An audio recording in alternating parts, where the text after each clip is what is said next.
Everyone, in this video I'm going to show you how to save a Google site as a PDF. First, head over to Google Sites and log into your account. Click the sign in button, enter your email address and click next. Then type your password and complete the sign in process. Once you are logged in, you will see your Google Sites dashboard. From here, select the specific site you want to convert to a PDF. Now, look for the Publish button at the top right corner of the screen. Next to it, you will see a small drop-down arrow. Click on it.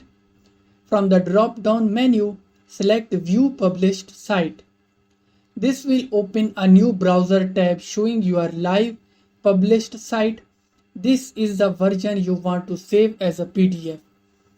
With your published site open, go to your browser menu, usually represented by 3 dots in the top right corner of the screen. Click on that, then select Print from the menu. Here, the key step.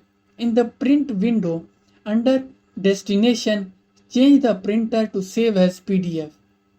You can also adjust settings like layout, orientation, or which page you want to include in the PDF. Once you are happy with the settings, click Save. Choose a location on your computer to save the PDF. Give your file a name and click Save again. That's it. You have successfully converted your Google site into a PDF. Thank you for watching the video.